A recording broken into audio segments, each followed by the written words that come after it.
Vrai ou faux? Vous habitez loin d'un lac, vous ne pouvez donc pas contribuer à le préserver.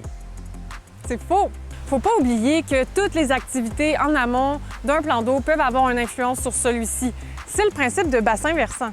Dans cette capsule, apprenez comment les installations septiques peuvent avoir un impact sur les lacs. En fait, ça fonctionne par infiltration dans le sol. Il y a d'abord le système primaire. Là. Toutes les installations septiques ont un système primaire ou quelque chose qui s'y rapporte, là, qui est en fait la fosse septique.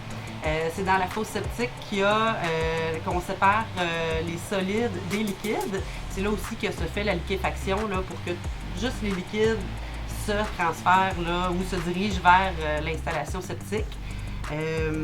Donc, c'est la fosse qu'on fait vidanger là, une fois aux 2 ans ou aux 4 ans, dépendamment de l'utilisation qu'on en fait. La durée de vie, il n'y a pas de chiffre exact. On dit environ 25 ans, mais c'est plutôt par rapport là, au type d'installation septique qui a été installée, par rapport à l'épaisseur de sol, les caractéristiques du terrain. Est-ce que c'est un terrain en pente? Est-ce qu'il y a beaucoup de ruissellement, d'eau de surface? Est-ce que c'est un terrain argileux? Puis ça va dépendre aussi de l'utilisation qu'on en fait. Si on utilise mal son système, on peut en écourter là, sa durée de vie là, de façon importante. Généralement, c'est aux 2 ans si on utilise sa résidence de façon annuelle ou aux 4 ans si on l'utilise de façon saisonnière. Évidemment, il y a la réduction de la consommation d'eau potable ou d'eau de consommation. C'est sûr que c'est primordial là, pour ne pas surcharger en eau une installation septique qui atteint sa durée de vie une fois qu'elle est saturée. Mais il y a aussi l'usage qu'on en fait, c'est-à-dire les produits qu'il ne faut pas envoyer dans son installation septique, comme les produits de peinture, les nettoyants pour peinture ou dissolvants, les cires, le chlore, évidemment, l'utilisation de chlore pour les lavages, c'est à proscrire quand on a une installation septique. Évidemment, tout ce qui est là, produits sanitaires, cheveux, tissus, journaux, éviter. Puis surtout aussi les huiles de cuisson, huile de bacon. Il y a aussi des choses à faire à l'extérieur.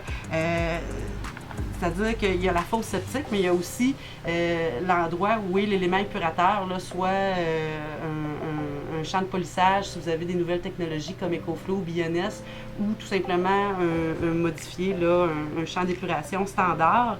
Bien évidemment, il faut éviter que ce sol-là, cette surface-là, se compacte. Donc, tout va et vient en véhicule, 4 roues, c'est à éviter. Aménager des sentiers, faire un jardin, planter des arbres, en faire un aire de jeu là, avec un terrain de badminton ou même encore pire, là, aménager un rond de feu. Il y a 2 impacts. Là. Il y a l'impact évidemment sur l'environnement là, qui va avoir là, contamination des eaux souterraines, des eaux de surface, des lacs. Qui sont des prises d'eau potable, puis il y a relâchement aussi de phosphore, d'importantes quantités de phosphore vers les lacs. Là, on a des dangers d'algues bleues-vert, mais le plus grand danger, c'est de contaminer les eaux souterraines avec la bactérie E. coli.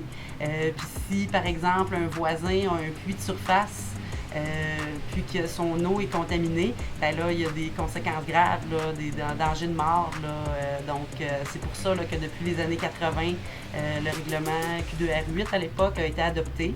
C'est vraiment là, pour des enjeux de santé publique.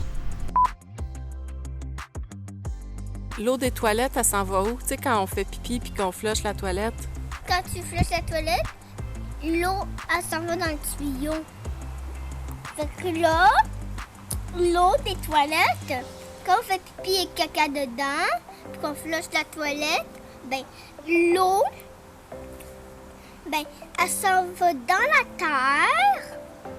Puis là, dans la terre, il y a une grosse